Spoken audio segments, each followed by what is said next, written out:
right, guys, here we are again to break down yet another amazing fight weekend. We had two great events that you and I both covered, Waleed. We had Bellator 243, which I was involved in the post-fight press conference, and then we had the UFC fights this weekend. Great fights all around. Let's talk about the Bellator 243 card here for a second. Michael Chandler, man, nothing ceases to amaze me when it comes to this guy. You knew that he was such a great wrestler. He goes and does what no man has ever done before and knocks out Benson Henderson with a nasty combination. And in the first fight, he hit Benson with some big shots. So yeah. I knew that he had that power there and I knew that it was going to, eventually find this target. I did not expect it to be in the first round. I didn't expect it to be as clean as it was. Michael Chandler looked amazing. Yeah, listen, Michael Chandler is the complete package. I feel like he can do everything. He can strike, he can grapple, he can wrestle. He can do everything. Our boy Tim Johnson, huge win against Matt Mitrione. Just a great main card. Let's start off in the very beginning fight. Dalton Rasta put a nasty cut on Mark Godner, and that ended up freaking completely closing the fight. Dalton advances to 3-0. It was a clean elbow that landed on Gardner's head and split him wide open. Do you think that it should be a strategy, like to try to open a fighter, like when you see that one elbow like pass and you open him like a little bit, you should just be jabbing it to make it bigger? Yeah, do you think that should be a strategy? I've seen fighters do that. I've seen, who was it? Jan. She fights in the strawweight division. She fought Carolina Kokevich. It was probably like last year, and she opened up Kokevich right above her eye, and you could she was just throwing rights all at that eye the entire time, and eventually the doctor didn't stop it, but the cut was so bad, the blood was pouring in Carolina's eyes. She ended up getting the stoppage because of it. Yeah, because those elbows, man, to the eyebrows, like, come on, like the cut is like it happens like right there, and Yeah, especially like if you look at guys like the Diaz brothers, they bleed easily, and they bleed in almost every single one of their fights in that same position. Exactly. It's almost dumb not to go after it. Yeah. Charlie Campbell showed that you could go in there and just throw a bunch of leg kicks and win a fight, no problem. He hit Dung with some of the nastiest leg kicks I've seen. Charlie Campbell moving up to 2-1. It took 2 rounds for him to figure it out, but once the second round came out and he just started throwing those leg kicks at will, he hurt Dung with some big kicks. One just drops him completely. He tries to get up and put a little pressure on it. Campbell did the smart thing, something that I wish more fighters would do. Andre Sukumta should have done it to Sean O'Malley. He made Dung stand back up. We're not going to enter a grappling match when I've got your leg hurt. You're going to stand back up and strike with me. And because of, being on one leg, one more huge leg kick by Charlie Campbell, it was all she wrote for Mr. Dung. Yeah, that leg kicks are really a game changer, and it really changed how you fight. This is, I think, Justin Gage's way to approach his fight against Khabib. I think that that's what he said, that he would start with some heavy leg kicks. Leg kicks really make you uncomfortable and doesn't really allow you to think what to do, because you start thinking that I need to check those kicks, and when you start checking them, he starts attacking the face. Of course, it's also dangerous when you kick someone in the leg. You can break your own leg, but it's really we've seen it happen. Yeah, we've seen it happen many times. So, crazy fight. Jeff Neal's younger brother, Grant Neal. I don't know if they're really brothers. I'm just throwing that one out there. He beat his opponent, Hamza Salam. Salam was a very decorated wrestler, and Neal was able to just control the entire grappling exchanges. It really showed that he's a dominant force in 205. He's 4-0 in Bellator. So, he could just keep moving up those rankings. Eventually, he could be in that 205-pound title picture. We're talking, maybe 4 or 5 fights down the road, but he has the skill set to do that. I think he needs to go back, work on his cardio a little bit. But every fighter, even with a really dominant performance, can tell you something they need to work on in the next fight. Cardio is something that I think personally Neal needs to work on, especially with the pace that he likes to set and how he likes to dictate the pace. I think that's something that if he had a solid cardio, that dude's going to be hard to stop. Yeah, exactly. And I agree with you. I feel like maybe give him like two or three fights, and he can be on that title picture. So who knows? Maybe I don't know. Listen, what I think is in Bellator, 1 or 2 big wins, and you can be fighting for the title. The only problem with that 205-pound division is they have a brand new shiny addition in Corey Anderson. Yeah. So why I put it so far back to 4 or 5 fights is I feel like Bader has opponents right now. There's multiple options, even especially if you look at guys like Lyoto Machida, a former UFC light heavyweight champion, could easily be. I think if they did a Bellator light heavyweight Grand Prix, I think unfortunately with the names that you could move from obviously light heavyweight, middleweight, and heavyweight. There's some small heavyweights that can make heavyweight. I think those names that you can move around will push Grant Neal out of the discussion of a Grand Prix, unless it happens in about a year or two. But I definitely think he's someone who could make some noise if he was in a situation like a Grand Prix. Yeah, I agree with you, but we will see. Now, Valerie Laredo finished her fight with 5 fucking seconds left in the very second round. Telegraph, sorry. They went at it before the fight on the internet. It was a very emotional win for Valerie.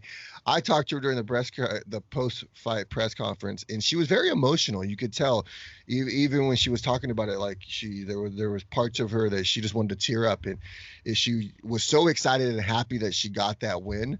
And you can tell that once she hurt Tara, she just put it on her, and there was no stopping Valerie at the end. I think the only thing that would have saved Tara would have been the bell, and it wasn't enough. Yeah, that was I feel like it was maybe my favorite fights in this card because I don't know, because the fact that it was personal, Valerie hitting that dance after she won by knockout, and what happened, like you said during the post-fight press conference, really, like, for me, took this fight to a whole nother level. I like when sometimes there's a rivalry in a fight. We all love that when a fight really means more. Sure. So yeah, so it was a great fight. And Valerie, dude, she is a tough fighter. She's a needle mover as well. Let me say something. Valerie had more questions than anybody in the post-fight press conference outside of Michael Chandler. Yeah, that's huge. We're talking about everybody in the main card. I mean, there's some big Bellator names in this main card. Adam Boris, Sabah Hamasi, Tim Johnson. Your boy AJ made an appearance. We'll talk about that. We're going to talk about that, yes. But Valerie Laredo moves a needle. She is 3-0. She could really one day challenge Illuminae McFarley for the 125-pound title. This is another situation with Grant Neal. She's about 5-6 fights away. If she doesn't lose, she has to stay undefeated to get that shot because of the women who are in the 125-pound division in Bellator right now and who could potentially be there soon. There's a lot of contracts moving in and out with the UFC right now.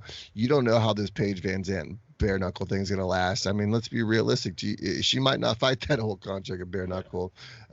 Beck Rawlings didn't, so we really don't know how that's going to play out. 125-pound division in Bellator is, quietly stacked. Yeah. And the more women that the UFC sees as unuseful, they'll just keep utilizing over here in Bellator.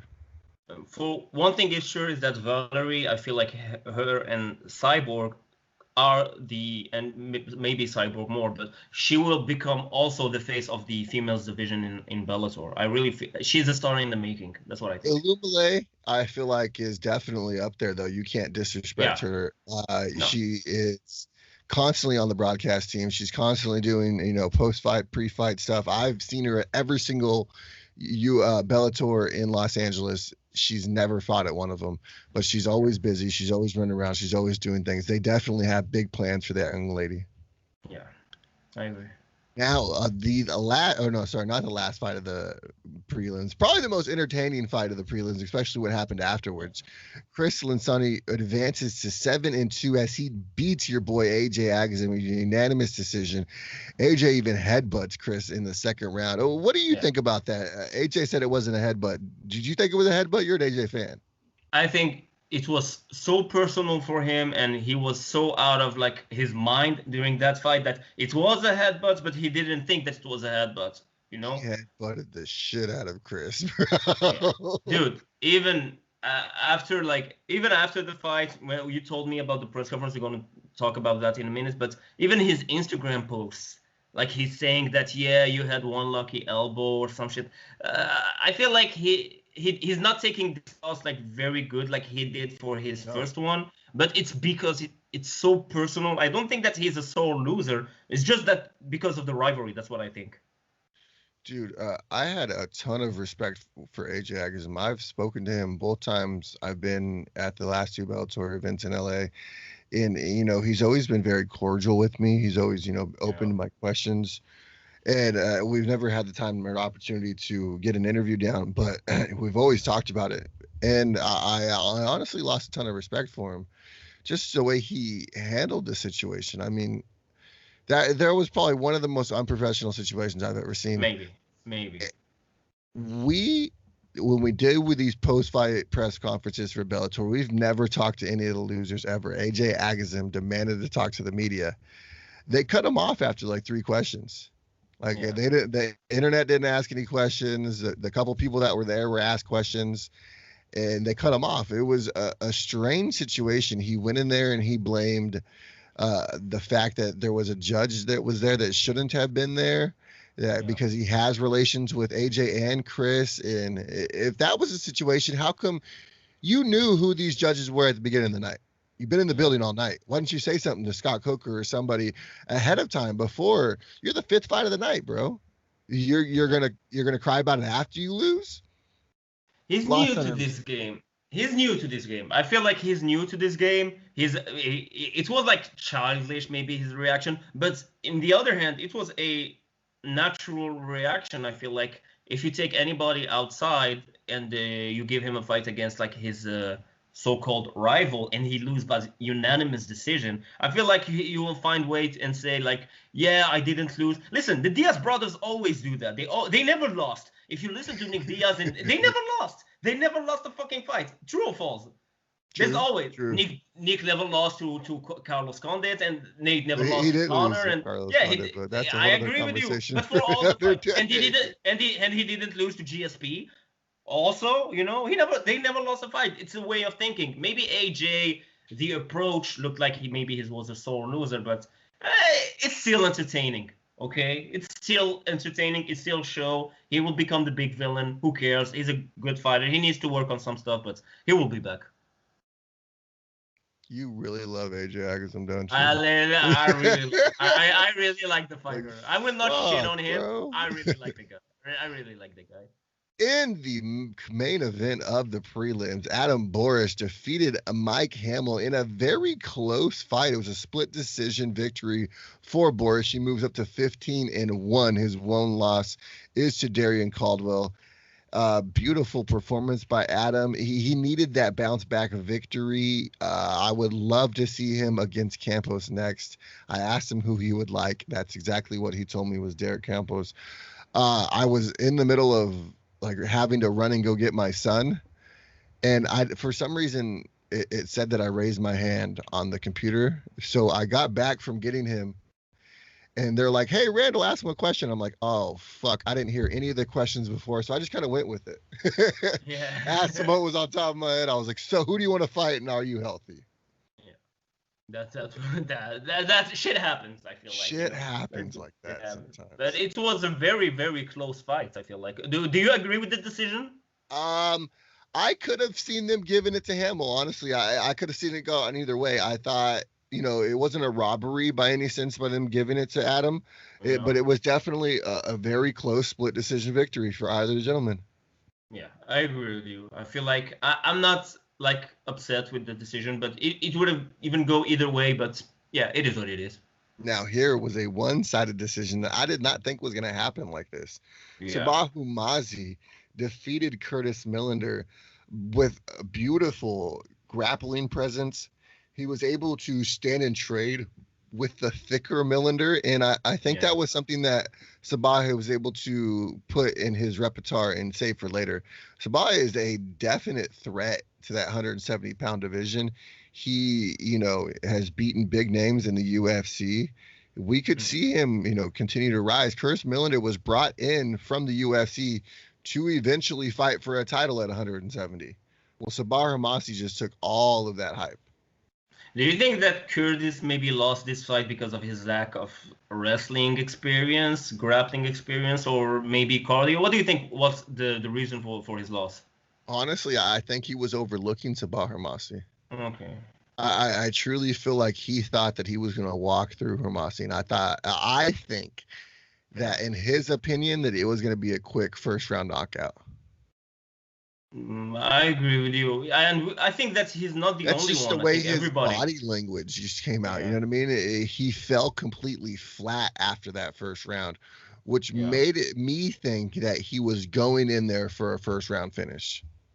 That's what I think. That's what I'm asking you if it was a cardio issue, because he didn't like.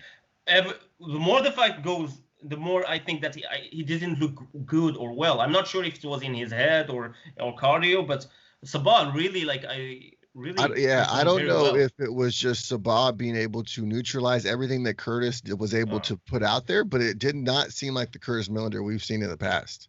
And I don't want to take anything from Sabah because that performance was beautiful. Was very good.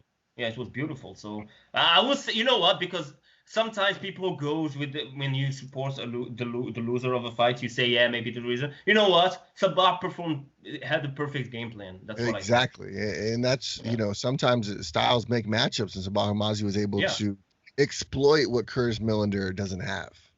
Exactly. Now, he had the perfect game plan. This one, I want to talk to you about the judge's decision on this one. I completely agree with the fact that Miles Jury beat Georgie Karakunia, but the fact that it was a split decision and not a unanimous decision for Miles Jury, in my opinion, is a travesty. Now you're going to say, hey, he won the fight, shut the fuck up. Okay? You already have my answer, okay? I get it, all right? But still, what fucking judge was watching that gave the fight to Karakusian? I'm sorry, Georgie did not win a round in that fight. Yeah, I agree with you. For me, it's a clear unanimous decision, but at least he got the win. He didn't got robbed. So you know what?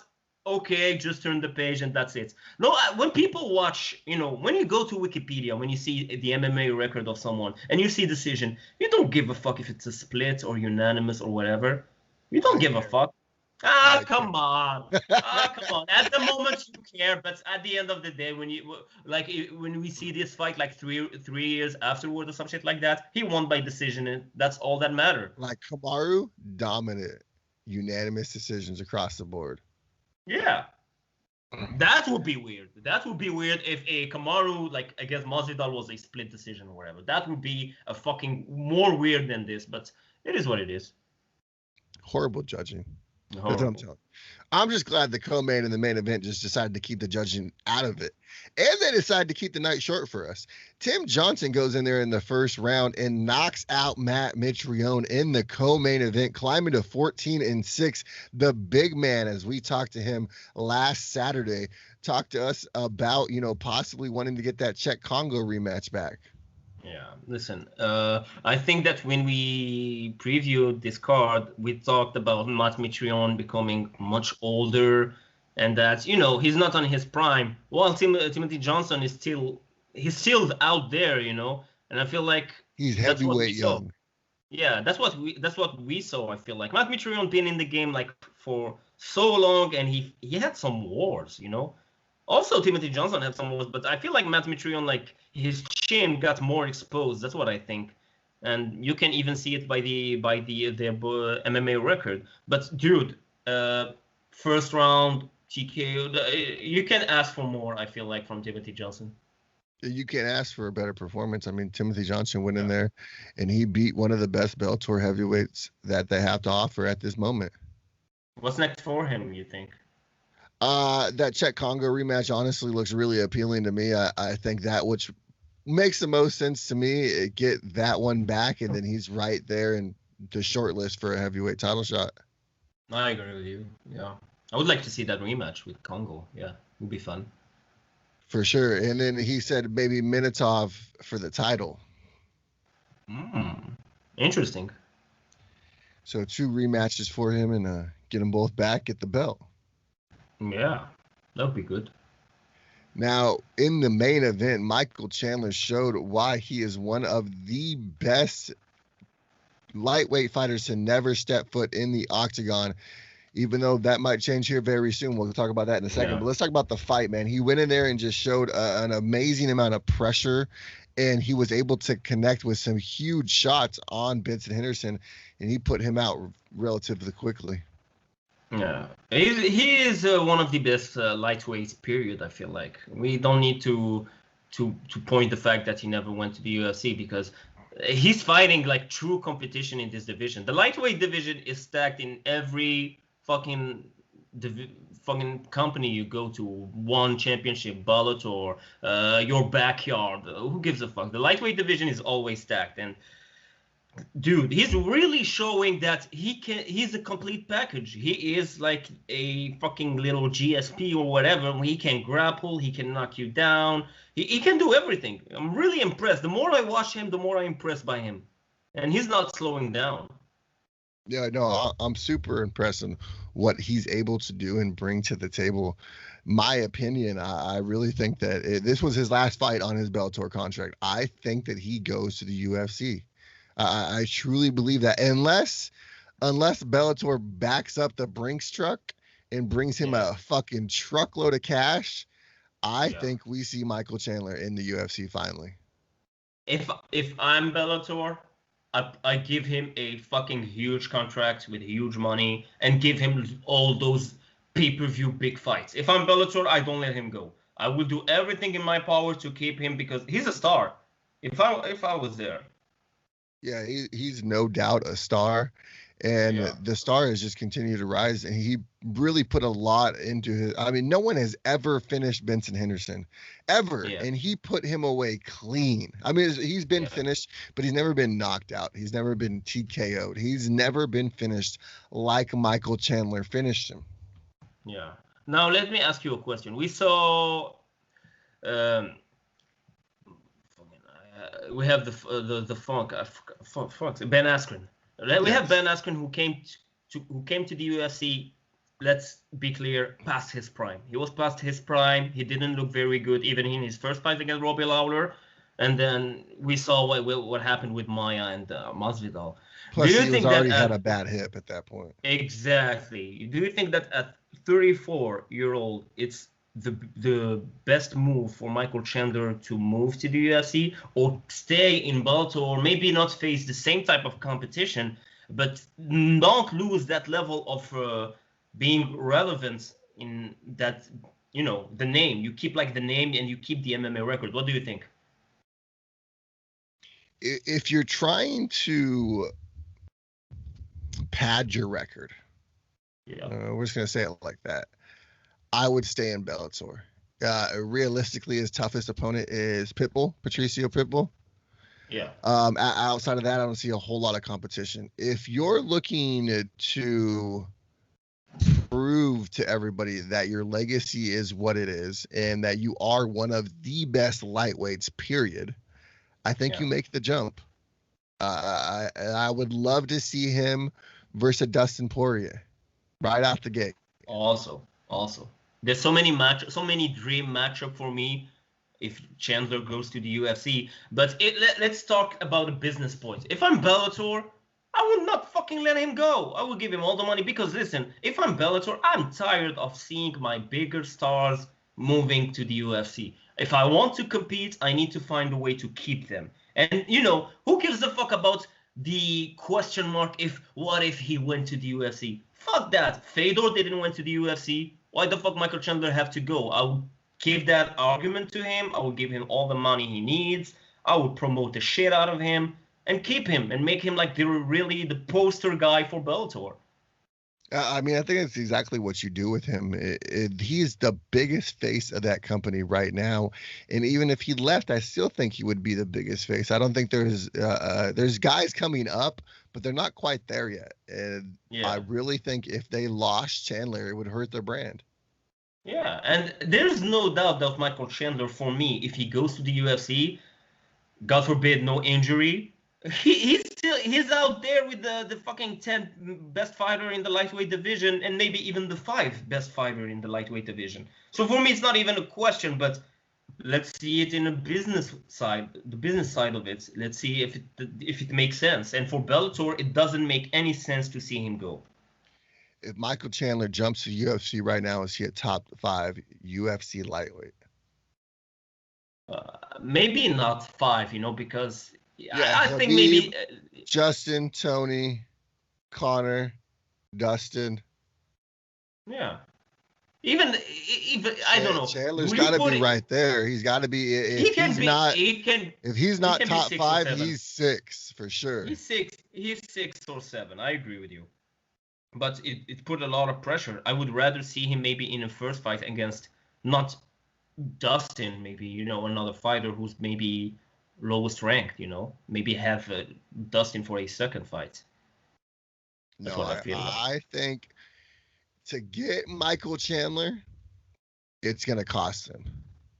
It's going to cost him. I agree with you. So I don't think there's even opportunities for him to fight somebody like a Drew Dauber or a Paul Felder or something like that. You know what I mean? One fight, the first one. So right but here, he doesn't want that. He doesn't want that. If he goes to the UFC, he will ask for a big fight like from the stars. So I think if he jumps right now, he's number 5. You put him above Hooker and right below McGregor. Yeah, I can see that. And he said he would knock out Connor. He'd knock him out. So I mean, there's interesting matchups. They all say that. UFC. There's interesting matchups if he stays in Bellator. There's interesting matchups if he wants to go to 1 and rematch Eddie Alvarez. There's interesting matchups everywhere for him. Yeah, I just can't wait to see him get back into a cage. Anything else on Bellator 243? For this card, there's a personal shout out I want to give. I want to give a personal shout out to one of the greatest referee in MMA, in Mike Beltran, for taking the hand of AJ and trying to force him like he was his kid to shake the other guy's hand. That was funny as fuck for me. No, you come and you shake his hand. Like it was amazing for me. I really enjoyed watching that scene. He is a great referee. No, Beltran's a great man, especially with all the mistakes that Herb Dean's been making lately. It makes guys like Beltran shine. He's stepping up. He's really stepping up in that referee ranking, if there's one. Hell yeah. Well, that about wraps it up for Bellator 243. Can't wait for the next Bellator card here in 2 weeks. We have Nemkov versus Bader. Julia Budd is in the co-main event. Can't wait for that, man. Until then, guys, we'll see you guys later. Peace.